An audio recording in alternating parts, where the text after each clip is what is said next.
რა გაგვირებდათ თუ გაიგებდით, რომ რუსეთს პოლონეთზე თავდასხმის გეგმები აქვს? არა, არ გამაგვირვებდა. ამ ეტაპზე უკვე შევეჩვიეთ ომს მსოფლიოში და იმ ყველა სისულელეს, რაც მასთან ახლავს. რაც დღევანდელ დღეს განსაკუთრებულს ხდის, არის ის, რომ ახლა გვაქვს უფრო კონკრეტული დეტალები იმის შესახებ, რას გეგმავს რუსეთი და როდის შეიძლება კრემლმა გასცეს ბრძანება.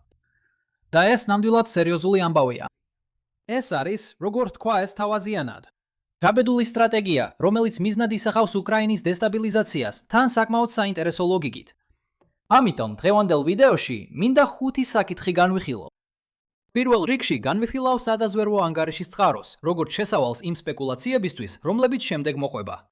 შემდეგ მოგაწვდით საინტერესო დეტალებს იმის შესახებ, თუ რას ამბობს ანგარიში ზუსტად საფრთხეზე, ასევე დავამატებ კომენტარს იმაზე, შეიძლება თუ არა ეს ყველაფერი რეალურად განხორციელდეს. მეოთხე ეტაპზე განვიხილავ კონსპირაციულ თეორიას, რომლის მიხედვითაც ეს სინამდვილეში შეერთებული შტატების მცდელობაა პოლონეთი მარცხისთვის გაწიროს. და ბოლოს განვიხილავთ, რატო შეიძლება ცდილობდეს რუსეთი ამის გაკეთებას ახლა. მაგრამ მოდით დავიწყოთ ანგარიშის წყაროდან. და დარჩით ჩემთან, რადგან აქ ტელეფონის თამაშს თამაშობთ. როგორც ამბობენ, აშასეშის დაზვერვამ შეაგროვა საწესინდკიცებულებები. უნდა გაუსვა ხაზი იმას, რომ შეერთებულმა შტატებმა წინასწარ იცოდა, რომ რუსეთი უკრაინაზე თავდასხმას აპირებდა. მიუხედავად იმისა, რომ სკეპტიკურად განწყობილი მოკავშირეები პუტინის მუქარას სერიოზულად არ ავიქვამდნენ. ერთ დროს ისეთი შთაბეჭდილება იქმნებოდა, რომ შეერთებული შტატები ფაქტობრივად კითხულობდა კრემლის ელფოსტებს და არ არსებობს მიზეზი ვიფიქროთ, რომ ეს ბოლო წლებში შეიცვალა. შემდეგ შეერთებულმა შტატებმა ეს ინფორმაცია პოლონეთის პრეზიდენტს გადასცა. ვიღაცა მისი უახლოესი წრიდან, სავარაუდოდ, ვინც ამ საუბარში იყო ჩართული, შემდეგ ეს ინფორმაცია ცნობილ პოლონურ საინფორმაციო ვებგვერდს გადასცა. შემდეგ ეს ამბავი უფრო ფართოდ გავრცელდა ინგლისურენოვან სამყაროში, როდესაც მისმა დაკავშირებულმა გამოცემამ The Telegraph-მა ამ თემაზე სტატია გამოაქვეყნა. გაიხსენეთ ეს მოგვიანებისთვის, მაგრამ ზოგადად, რუსადად რუსეთის შეთქმულების იდეა პოლონეთის წინააღმდეგ ახალი არაფერია. პოლონეთის საგარეო საქმეთა მინისტრი, ისე როგორც პრემიერ-მინისტრი დონალდ ტუსკი, უკვე კარგა ხანია მსგავს განცხადებებს აკეთებენ. სხვაობა ისაა, რომ ჩვენ ამ თემაზე უფრო მეტი დეტალი გვაქვს. ან, სულ მცირე, ზოგიერთ ჩვენგანს ამ თემაზე უფრო მეტი დეტალი აქვს. აქ ხედავთ, რომ ამბავი გავრცელდა მემარცხენე მედია საშუალებებში, მაგრამ უფრო შორს აღარ გასულა. გარდა ამისა, ანგარიშის წარდგენის ფორმაში მნიშვნელოვანი განსხვავებები იყო. კიდევ ერთხელ, ეს უნდა დაიმახსოვროთ შემდეგისთვის. მარჯვენა მიმართულების წყაროებმა საფრთხე უფრო სერიოზულ პრობლემად აღიქვეს. მაშინ როცა მარცხენა მიმართულების მედია ამახვილებდა ყურადღებას იმაზე, რომ ჯერ არ ყოფილა დადასტურება, თითქოს რუსეთს რეალურად ქონოდა განზრახვა. ეს ნაბიჯი გადაედგა. საიდან ვიცი ეს ყველაფერი? ეს დღევანდელი დაბრუნებული სპონსორის Ground News-ის წყალობითაა. Ground News-ით შეგიძლიათ შეავსოთ თქვენი ბრმაზონები, მათი ზუსტად სახელშესაბამისი blindspot.ით, რომელიც გამოკვეთს იმ ამბებს, რომლებსაც პოლიტიკური სპექტრის ერთი მხარე არაპროპორციულად უფრო მეტად აშუქებს. Here chart-ot View International Blind Spots ლილაკი, რათა უკეთესად გაამახვილოთ ყურადღება იმ ამბებზე, რომლებიც ჩემთვის უფრო მნიშვნელოვანია. და თუ გადახვალთ ground.news/lines-on-maps-ზე, ან დაასკანერებთ ეკრანზე არსებულ QR codes, შეგიძლიათ დაზოგოთ შესანიშნავი 40% Vantage Plan-ის შეძენისას, რომელიც გაძლევთ ცდომას ამ და სხვა უამრავ ინფორმაციაზე. კიდევ ერთხელ მადლობა Ground News, რომ დააფინანსა დღევანდელი ვიდეო. ამით შეგვიძლია გადავიდეთ იმაზე, თუ კონკრეტულად რით იმუქრება, ან საერთოდ იმუქრება თუ არა, რუსეთი. ეს არ არის სრულმასშტაბიანი შეტევის გეგმა, როგორც ინტერნეტში ბევრმა მაშინვე დაასკნა. მინიშნება, გთხოვთ, წაიკითხეთ სტატიები და ნუ ივარაუდებთ მხოლოდ სათაურების მიხედვით.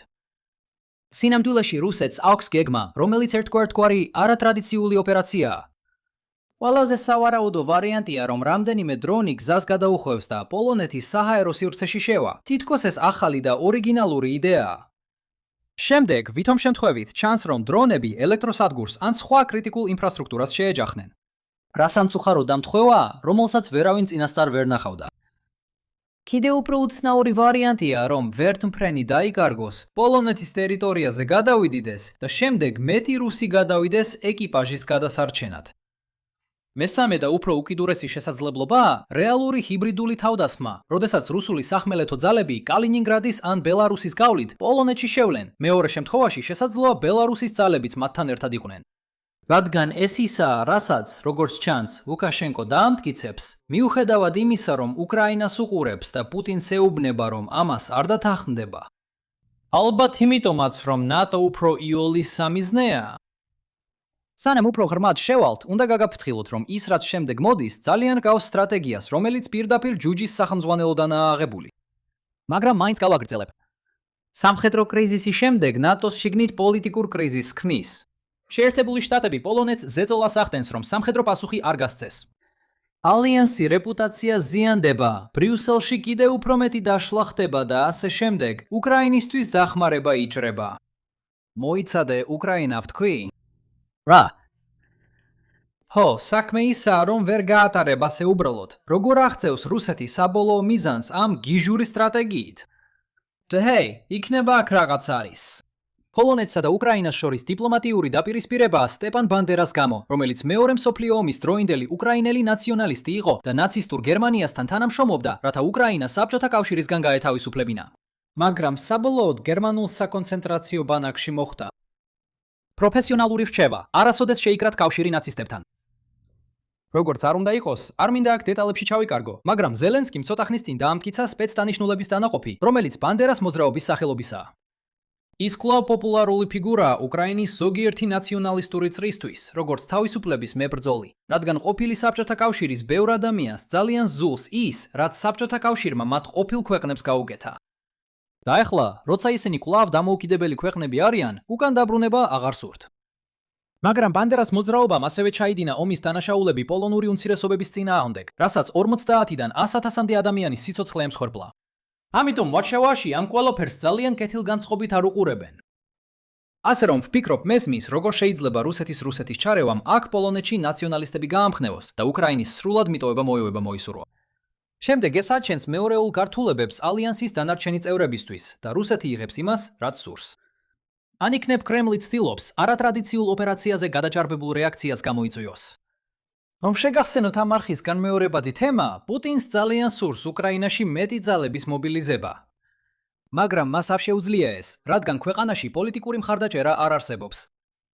ამგვარად, ვერტფრენის პილოტი იკარგება, პოლონეთში ის უგუნური ომის მომხრეები, და ასე რომ დასასრულს, გთხოვთ მხარი დაუჭიროთ ჩემს ომს უკრაინაში, რადგან გახსოვდეთ, სინამდვილეში იქ ნატოს ვებრძვით.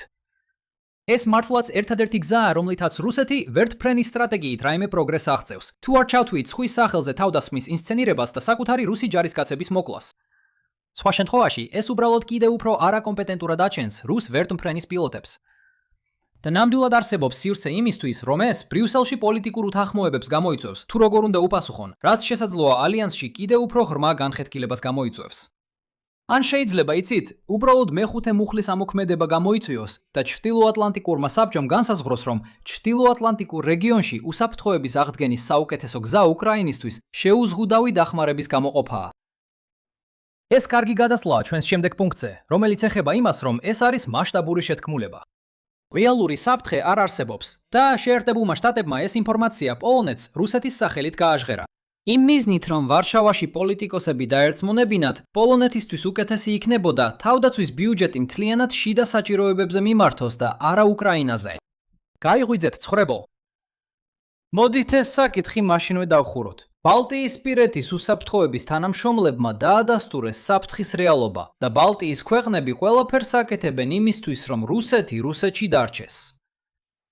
ამასობაში სადაზვერო ანგარიშთან ახლდა გაფრთხილება, რომ თავდასხმის მიზანი იქნებოდა ევროპული ქვეყნების იძულება შეეჩერებინათ დახმარება უკრაინისთვის.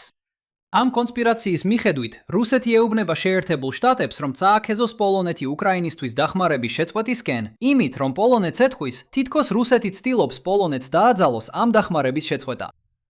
კარგი. შემდეგ არის დაკავშირებული კონსპირაცია, რომელიც ეხება იმას, თუ როგორ აპირებს შეერთებული შტატები პოლონეთის იძულებას, რომ რუსულ ჯარებს მისცეს საშუალება საზღვარი გადმოლახონ და ითარეშონ. ზუსტად როგორ ფიქრობთ, პოლონეთის სარდლობის ჯაჭვი როგორ მუშაობს? ანუ ისინი ხედავენ, რომ რუსული ჯარები გადმოდიან საზღვარზე, შემდეგ კი თეთრ სახლს ურეკავენ და ნებართვას თხოვენ საპასუხო დარტყმისთვის. არა, ასე არ მუშაობს ეს. ეს საუკეთესო შემთხვევაში რაღაც საბჭოთა ფანტაზიას გავს, იმის შესახებ თითქოს ცეწია ნატოში ყველას ძაფებს კაჩავს. იმის ნაცვლად, რომ ალიანსი იყოს პოლიტიკური ორგანიზაცია, რომელიც რაღაც სასწაულით დროდადრო ახერხებს, რომ რამდენიმე მნიშვნელოვან პოლიტიკურ საკითხზე შეთანხმდნენ, თუ რამეა, ეს უფრო ჰგავს იმას, რომ შეერთებული შტატები აზიარებდა დაზვერვის ინფორმაციას, რათა წინასწარ დაგეგმილიყო მტკიცე პასუხი და ალიანსი არ დარჩენილიყო მოულოდნელობის წინაშე, როცა ეს მოხდებოდა. და თუ იმე ფიქრობს, რომ შეერთებული შტატები ცდილობდა პოლონეთზე ზეწოლას, რომ აქ უფრო რბილად ემოქმედა და პოლონელმა პოლიტიკოსებმა ამაზე პრესაში არ ატეხეს აჟიოტაჟი, მაშინ ამ ადამიანს პოლონური პოლიტიკა არ იცნობს. რეალობა ისაა, რომ ნატოს ყოველდღიური შიდა მუშაობის დიდი ნაწილი ისეთივეა, როგორიც რამდენიმე წლის წინ იყო. აქ არის რამდენიმე ბოლო ფოტო, სადაც აშშ-ის პერსონალი ნატოს მოკავშირეებთან ერთად მუშაობს ყოველწლიური ბალტიის ოპერაციების წვრთნის დროს. ნიშნულოვანია განვასხვაოთ ის, რომ შეერთებული შტატები ცდილობს ევროპაში დამხმარე როლი შეასრულოს, იმგან რომ შეერთებული შტატები ევროპულ უსაფრთხოებას ტოვებს. ნატოში ბოლო 2 წლის განმავლობაში განხორციელებული ცვლილებები სწორედ ამ უკანასკნელს ეხება და ეს არის ის პოლიტიკა, რომელიც გაგრძელდება ტრამპის შემდეგ, ვინც არ უნდა მოვიდეს. ასევე აღსანიშნავია, რომ აშშ-ის სადაზვერვო თანამეგობრობა ყოველთვის უფრო პროუკრაინული იყო, ვიდრე პრეზიდენტი. ამიტომ ეს მართლაც დიდი შეთქმულება იქნებოდა, თუ აღმასრულებელი ხელისუფლება პოლონეთს ცრუ ინფორმაციას მიაწვიდა და აშშ-ის სადაზვერვო სტრუქტურებში არავინ იტყოდა არაფერს ამ ტყუილებზე. დასასრულს მოდით განვიხილოთ მოკლედ ამ სავარაუდო შეჭრის დრო პოლონეთში. გონია რომ ცდუნებაა, შეხედო მიმდინარე სიტუაციას და დაასკვნა, რომ რუსეთის შესაძლებლობა ამ გზით აიძულოს ნატო სწრაფად იწურება. რუსეთის ტაქტიკური უპირატესობა დრონების წარმოებასა და განლაგებაშია. თუ კრემლი ხვალინდელი დღიდან გადაწყვეტდა უკრაინის მიტოვებას და მოულოდნელად მთელ თავის დრონების მარაგს ნატოზე გადაამისამართებდა, მოკავშირე ქვეყნებისთვის ხანგრძლივი მძიმე პერიოდი დადგებოდა. ეს კი იცვლება, რადგან მოკავშირეთა ტრანსფორმაციის სარდლობის LCIX პროგრამა იწყებს დრონების საწინააღმდეგო ოპერაციების ტესტირებას. შეგიძლიათ ნახოთ, აქ რუსეთისთვის გარკვეული შესაძლებლობის ფანჯარა არსებობს. ან ახლა შეიტანონეს დრონები, ან მიიღონეს ფაქტი, რომ მოგვიანებით ამის გაკეთება რთული იქნება. პრაქტიკაში ეს არ არის ესეთი კარგი იდეა. LCIX აქვს დანერგვის ხანგრძლივი პერიოდი. პირველი აქტივობები აპრილში ჩატარდა. აქ არ არის მოულოდნელი ძალის მკვეთრი ზრდა, სადაც რუსეთი დაუყოვნებლივად ხდება აღნიშნული შესაძლებლობის ფანჯრის დახურვას. პირიქით, გარდამავალი პერიოდი გაგრძელდება დიდხანს, სადაც რუსეთს ნელ-ნელა მოუწევს იმის მიღება, რომ ნატოს აღმოსავლეთ ფლანგს უკეთ შეუძლია საკუთარი თავის დაცვა. სინამდვილეში ღირს ხაზგასმა, რომ LCIX მოქმედებს როგორც ძალთა ბალანსის იმ ცვლილების საპის საპირწონე, რომელიც საბოლოოდ მოხდება. როგორც კი რუსეთი უკრაინის ომს გაკინავს, კრემლი დაუყოვნებლივ გადაანაწილებს რესურსებს ნატოს საზღვართან. ეს ქმნის ძალაუფლების მატებას, თუ ნატო ვერ შეძლებს ამის დაბალანსებას საკუთარი საპირწონით. დაიმახსოვრე, პრევენციული ომი არ არის ერთადერთი გზა ძალთა ბალანსის ცვლილების გვერდითი ეფექტების მართვისთვის. შეგიძლია უბრალოდ აერჩიო, რომ იგივე ტემპით იმოძრავო საპირისპირო მიმართულებით. უпроსტორად, ვფიქრობ, ამჟამინდელი დროის საუკეთესო ახსნა ის არის, რომ უკრაინაში საქმეები კარგად არ მიდის.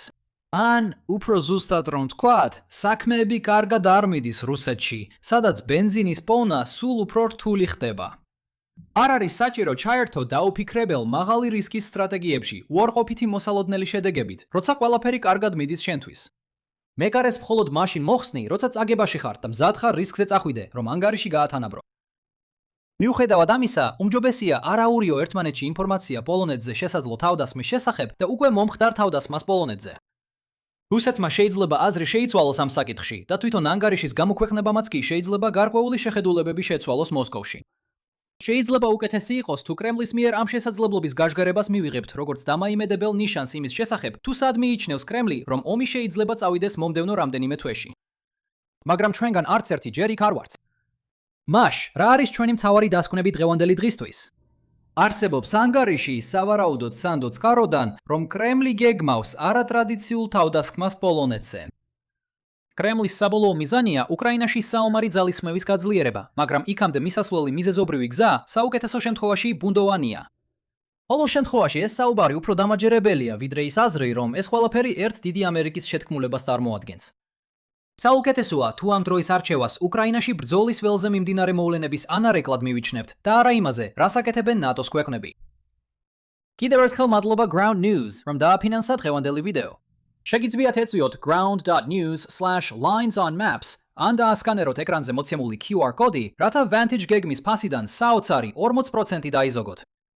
ასევე თუ არ გიყურებიათ, ბოლო კვირის განმავლობაში საკმაოდ ბევრი დრო დავხარჯე ჩემი მეორე არხისთვის ვიდეოების გამოქვეყნებაში. იქ კლასიკურ Geopolitics Helplines გადახედეთ. თუ დღევანდელი ვიდეო მოგეწონათ, გთხოვთ მოიწონეთ, გააზიარეთ და გამოიწერეთ არხი და ხვალ ისევ გნახავთ. თავს გაუფრთხილდით.